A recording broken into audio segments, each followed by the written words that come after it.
will die.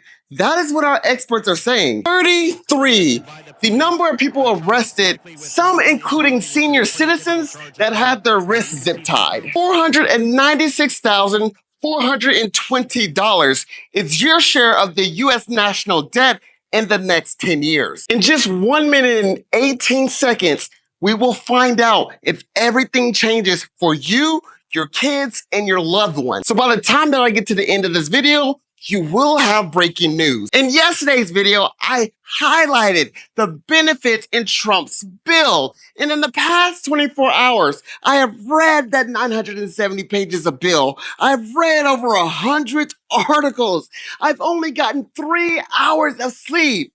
So I can make this video for you today to talk about the ugly, the bad inside of Trump's tax bill. First, the bill is expected to add $3.3 trillion to our national debt. So by 2035, our total national debt will be about $60 trillion. And where is that money going? Well, 40 million of it is allocated to a sculpture garden for American heroes. The bill is also written to fire a big chunk of IRS agents, dropping the quality of customer service and leading to frustration. Next, the bill eliminates clean energy tax credits, which is going to cost millions of people to lose their job.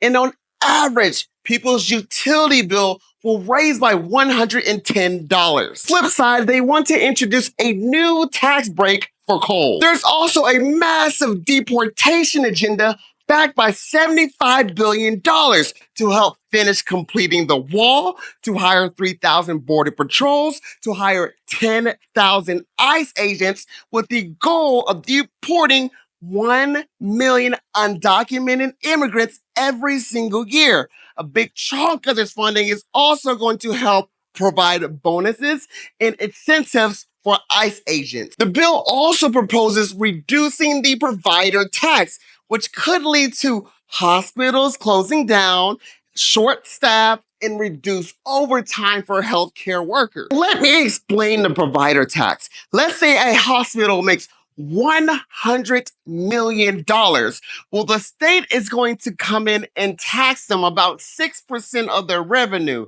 So they'll tax them for like $6 million. And then what the state does, it goes to the government and says, hey, look at this tax we collected, $6 million.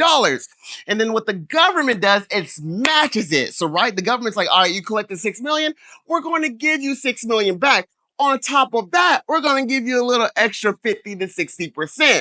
So the government gives them $9 million, and then the states put that into their Medicaid program and help pay for other hospital expenses and bills. And this leads to one of the biggest things that are frustrating people the most, the changes to Medicaid itself. Essentially, Trump is saying that, hey, these people are abusing Medicaid. The state is abusing Medicaid too. So to reduce that, we're going to add extra requirements that could make it a little bit more difficult for people to qualify. And then there's experts that saying like, hey, there are people on this that really need it. And by adding those extra steps, they're going to struggle to complete it. They're already struggling now. And they estimated that 10.8 million people will lose their insurance. And it will give Trump and his agenda $930 billion. Originally, Trump did not want undocumented immigrants to qualify for Medicaid. However, that was blocked and it's no longer the case. As of now, the way the bill is written, undocumented immigrants can qualify for Medicaid, which is about 1.4 million people. And if you are someone looking to stop this bill and you do not want it to go through, you want to reach out to your Senate or your House to voice your opinion. Now, it is the end of the video and they are still voting, so I'm just gonna have to make a separate one. My name is Duke and I make taxes very easy to understand. Give me a follow to stay educated.